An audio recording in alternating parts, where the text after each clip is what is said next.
नाज़रीन व सामीन, सोशल इंडिया न्यूज़ ने माह मुहर्रम की मुनासबत से दारूल देवबंद की मजलिस तहफ़्फ़ुज़ ख़त्म नबुव्वत के कुल हिंद नायब नाज़िम हज़रत मौलाना शाह आलम गोरखपुरी मद्ददिल्लहु से एक बयान की दरख्वास्त की थी। हज़रत मौलाना शाह आलम गोरखपुरी दामत बरकातुहुम ने न सिर्फ ये कि बयान इरसाल किया, बल्कि अपने आदत और रिवायत के मुताबिक ऐसा बसीरत अफरोज़ बयान भेजा जिसको सुनकर आप भी दंग रह जाएंगे। मिसाल के तौर पर मौलाना शाह आलम गोरखपुरी की एक आदत ये है कि जब वो किसी की तरदीद करते हैं, मसलन वो कादियानत की तरदीद क्या करते हैं, तो अपनी यानी अहले सुन्नत वल जमात की किताबों के हवाले कम दिया करते हैं और वो उनकी तरदीद उन्हीं की किताबों से कर दिया करते हैं, जैसे कि हरियाणा में सैकड़ों बार हम उनका प्रोग्राम सुन चुके हैं। यही हाल हज़रत मौलाना शाह आलम गोरखपुरी ने माह मुहर्रम की मुनासबत से फैली गलत फहमियों के इज़ाले के बारे में किया है। आप इस बयान को सुनें और देखें कितना बेहतरीन, शानदार, उम्दा बयान है। ये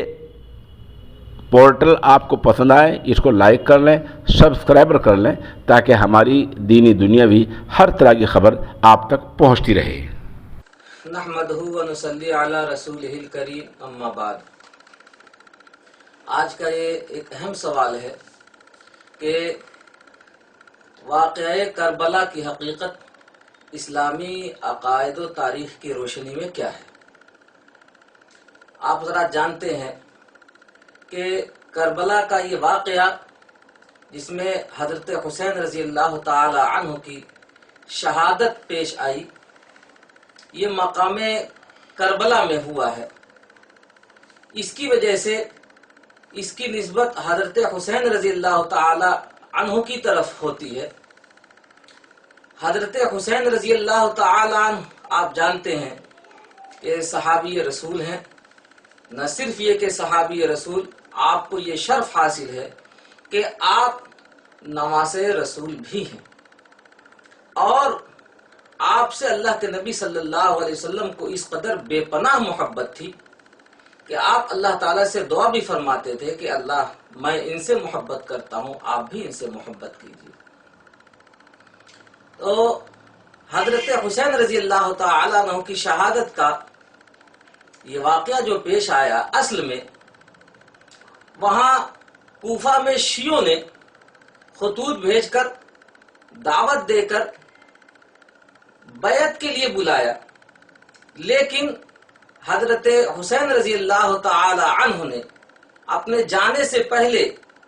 हजरत मुस्लिम बिन अकील रजी अल्लाह ताला अन्हु को जो वहां भेजा तफ्तीश के लिए, तहकीक के लिए,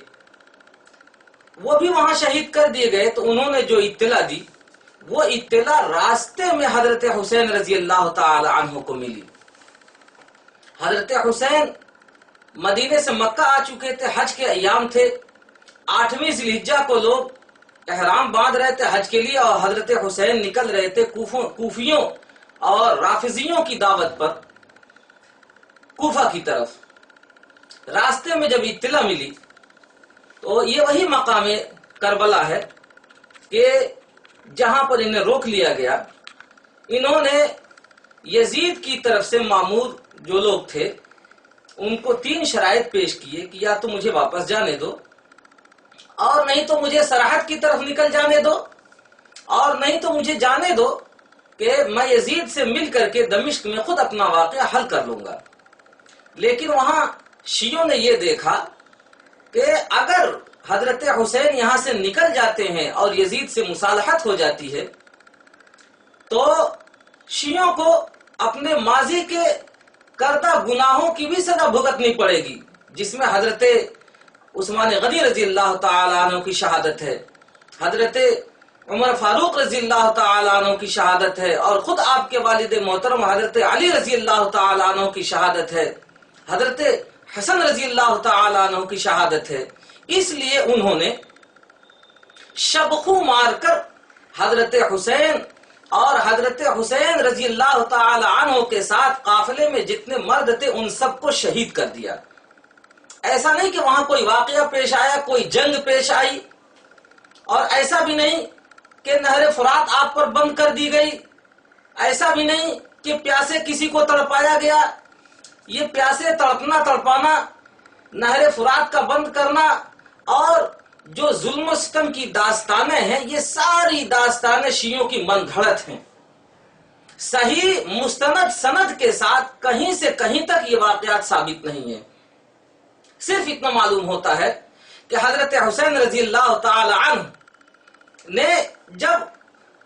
اپنے شرائط پیش کیے اور وہ شرائط مقامی شیعوں کے خلاف تھے تو انہوں نے شبخو مار کر حضرت حسین رضی اللہ تعالی عنہ کو شہید کر دیا۔ اس بات کی گواہی آپ اگر لینا چاہیں تو آپ خود حضرت حسین سے لیجئے، آپ ابن حسین سے لیجئے، بنت حسین سے لیجئے، اخت حسین سے لیجئے، اور آپ کی صاحبزادی جو 117 ہجری میں وفات پاتی ہیں ان سے لیجئے، حضرت ام کلثوم سے۔ واقعے کے وقت موجود جتنے لوگ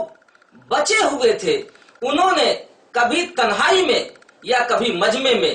اس بات کی وضاحت نہیں کی کہ قتل کا ذمہ دار یزید ہے، بلکہ ہمیشہ اس بات کی وضاحت کی کہ قتل کا ذمہ دار وہاں کے مقامی شیعہ ہیں۔ اور یہ میں اپنی طرف سے نہیں کہہ رہا،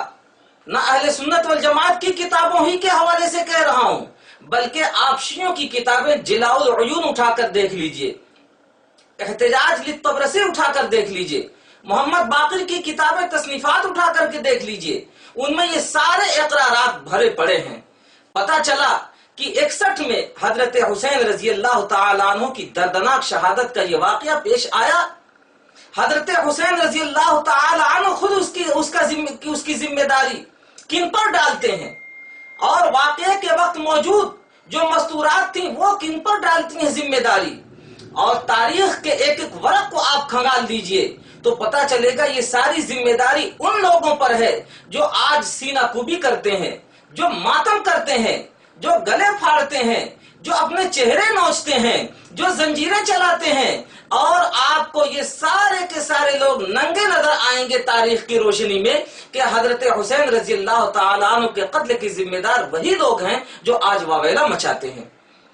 یہ واقعہ چونکہ اسلامی تاریخ کا ایک حصہ بن چکا ہے تو اس میں افراط و تفرید سے زیادہ کام لیا جاتا ہے، اور بہت سے لوگ شیعی روایات خرافات کی بنیاد پر بہک جاتے ہیں اور وہ تعبیرات اپناتے ہیں جو تاریخ کے شایع نشان نہیں اور ان میں صحت اور وثوق بھی نہیں پایا جاتا۔ اس لیے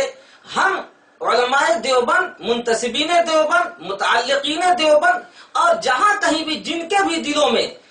دیوبند دل دھڑکن ہے، جن لوگوں کے دلوں میں بھی دیوبند ہے اور جن کے دلوں کی دھڑکن دیوبند ہے، ان سب سے میں یہ کہا کرتا ہوں کہ اس میں ہمیشہ محتاط رویہ اپنایا جانا چاہیے۔ غلو اور حد سے زیادہ تجاوز کرنا یہ ایمان کے سخت ہونے کا ذریعہ بھی بن سکتا ہے اور اعمال کے خبت ہونے کا ذریعہ بھی ہو سکتا ہے۔ حضرات حسنین سے محبت کرنا، یاد رکھیے، اللہ کے نبی کے فرمان کی روشنی میں ہر اہل سنت والجماعت کے لیے نہ صرف یہ کہ واجب ہے، ضروری ہے، بلکہ یہ جنت کی ضمانت بھی ہے۔